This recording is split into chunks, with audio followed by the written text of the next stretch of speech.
Okay, we are back. So the news did break this morning. Deshaun Watson is going to get 6 games. That is the decision from arbiter Judge Sue Robinson, former federal judge Sue Robinson. 6 games for Deshaun Watson. I want to do a quick rundown of the timeline of all of this stuff. So it doesn't even really start with the initial charges. It kind of starts with Deshaun Watson making it known that he wants out of the Houston Texans organization. That's when the firewall of news started around Deshaun Watson when he says he wants out of Houston, he wants traded, he wants out of the Texans organization. Then the initial charges against him, the alleged actions that he committed, were pretty much known to light pretty much that same week, around the same exact time where he kind of says that he wants out. And that following season, Houston keeps him on the roster, but he's never activated. He never plays. He's rumored in some trades. I know the Miami Dolphins seem to be sniffing around a trade for him, but mostly he just kind of sat around. As far as on playing NFL games, he sat around for the 2020-2021 season. No action for him. He didn't get traded. He didn't play a snap. This offseason, it was clear that he would actually be traded. Just a matter of to which team. I think the Falcons were in the running. The Saints were in the running for a long time. It seemed like he wanted to be in a southern located state where, it's kind of warm. The conditions are always usually, pretty preferable as opposed to Cleveland, Ohio. And the Browns were told that they were out of the running initially, and then a couple days later, they came back with the counteroffer of, hey, why don't we just give you a bunch of money and, it's all guaranteed. We're not going to mess with you only get this much. No, what we're offering is what we're offering. You're going to get all of it guaranteed. So Deshaun Watson said yes to that deal, and this was after he had cleared his first grand jury hearing. Pretty much everyone thought that would be the only grand jury hearing, but it turned out that would have to be the first one. More charges were filed after the Browns traded for Deshaun Watson. I believe it was 3 first-round picks is what the deal was centered around. There were some other draft picks that the Browns threw in there, but it was mostly just the 3 first-round picks. I think it was this year, it'll be this upcoming year, and then the next year, the Browns' first-round pick will belong to the Houston Texans. So I think the Browns not having to trade a player it's good. I think it was a decent enough trade. I know they invested a lot of their future in Deshaun Watson, but again, not having to give up a player like Kareem Hunt or like Denzel Ward, I think, was probably pivotal to the Browns' immediate success. How this plays out in the long term, who knows? It could be great because Deshaun Watson's great on the field, or it could be awful because, Deshaun Watson, while it's good and the Browns do good, they don't really do anything, and you kind of gave away 3 first-round picks for nothing. I think, with this suspension, the Browns' early schedule, like I've said before, is very easy. So the 6 games that the Browns will play with Deshaun Watson are against the Panthers, the Jets, Steelers, Falcons, Chargers, and Patriots. The only team that kind of sticks out as a team that really has aspirations of making the playoffs and making a deep run is maybe the Chargers, although they did miss the playoffs last year. I don't think there were. The Steelers technically made the playoffs last year, but come on, they should be garbage this year.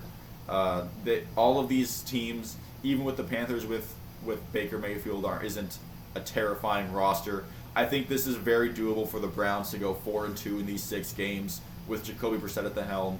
Again, as long as Jacoby Brissett can play fine, as long as he doesn't lose games, as long as he does a really good Tyrod Taylor impersonation when he plays, I think the Browns will be just fine over these 6 games. However, the one wild card in this scenario right now is that the NFL can choose to appeal if they so choose. So if the NFL and Roger Goodell decide that they're not happy with this 6-game suspension, with that they want to push for more, I think the latest they tried to negotiate with the Players Association was that they wanted a 12-game suspension without pay and I think an $8 million fine. The 6 games he's being suspended right now is without pay, so there's that. But again, it's only coming out of that paltry $1 million base salary, so it's not really that much of a punishment, really. His signing bonus has him covered for most of the season, and I understand that that's also like a cap thing. It's not clear. It's not just like a just break in case of suspension trust fund. I think it does help with the cap room, and I know there's a lot of contracts. All the big contracts are kind of set up that way, where it's very backloaded as far as what the base salary is, and a lot of it's signing bonus up front and just a very low base salary. But yeah, the NFL can appeal this.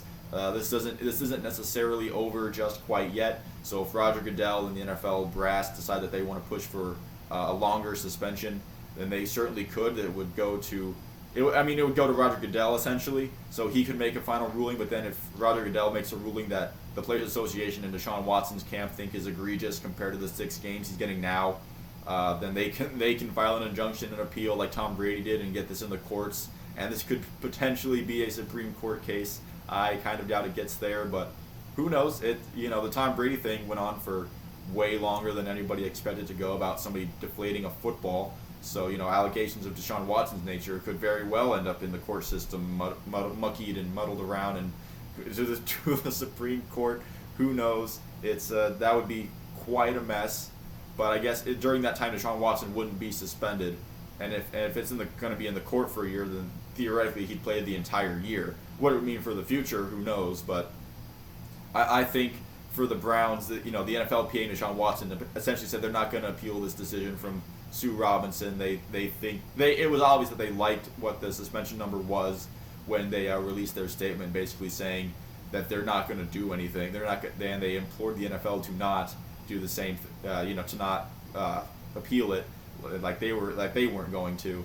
It was very clear that the NFLPA liked this suspension, and they're a little bit suspicious that the NFL doesn't feel the same. Which that's kind of what this was. The NFLPA, they see a guy like Robert Kraft doing what he did and getting literally no punishment, and it might be a little bit mucky morally, but they kind of want to keep things equal between players and owners as much as possible.